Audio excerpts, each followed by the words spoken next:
Steve, hello. You've inherited the armband in circumstances you wouldn't have wanted to, but what are your feelings as you lead England into this World Cup? Yeah, I'm usually honoured to be leading the boys out in a couple of days' time. You know, when I first heard about Rio's injury and that I would be captain, obviously, my emotions were very mixed.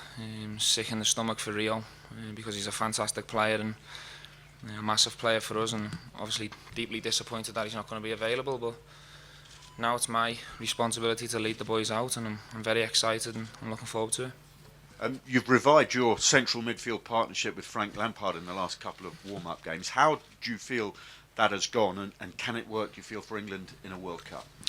Yeah, I do feel it can work.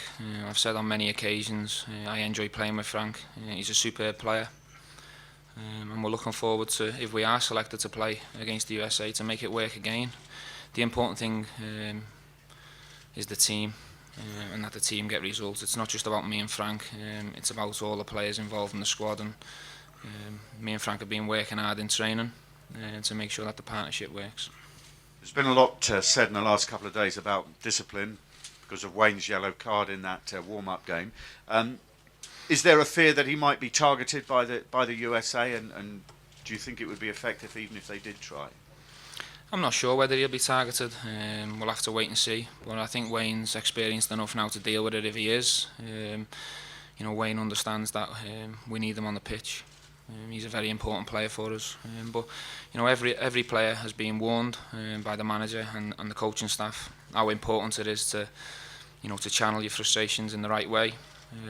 And not to be getting involved with referees or making silly challenges, because I think we've experienced on a couple of occasions losing men at big times in tournaments, and it's important we keep everyone on the pitch. And do you get a sense that England are going to have a really positive World Cup? Yeah, I do. You can feel it getting close now, watching the boys behave around the place, and you can see they're getting very excited and chomping at the bit, and we've waited a long time for this moment, and we're ready to go. Just going back to discipline, we hear that the referee's been brushing up on his English swear words. As captain, are you going to remind your players to watch their language on Saturday?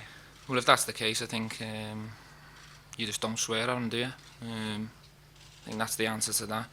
You know, I think in this day and age it's very important that you show the referees respect, and you don't use any language towards them, or you're going to be booked, and then the team suffers.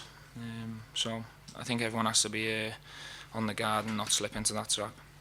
Are you going to change your leadership style at all? It's often said that your brand of leadership is a quiet one. You lead by example. You're not a shouter necessarily. Is that something you're going to change? No, I won't change at all. I think I'm in this position because managers see that I am a good captain. They like, obviously, the way I am around the place, and they also like the way I do things on the pitch. So I'll do things exactly the same.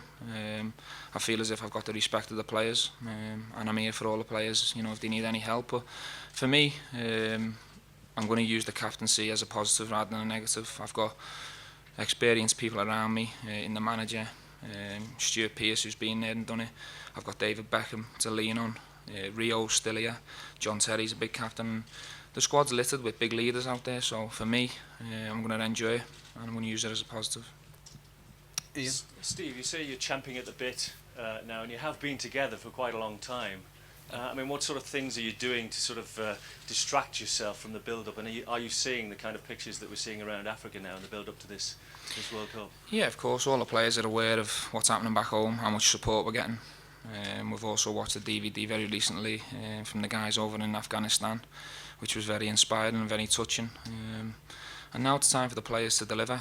Everyone's behind us. The FA provided a superb base camp for us to work and train here and to prepare really well. And preparation's gone well. The friendlies in our form, the friendlies have been, you know, a bit up and down, but I think that's normal because we're working very hard. You know, this morning in training, the coaching staff pulled us back a bit, held us back, and now the players are ready and firing and ready to go. And talking of mental preparations, can you picture yourself lifting the World Cup on July the 11th? I hope so. I've certainly dreamed about it. It's what dreams are made of. It'll be very difficult because there's, you know, a lot of tough teams out in this tournament. But you know, I look around the squad of players I'm surrounded by, and that gives me the confidence that I have got a good chance of that happening.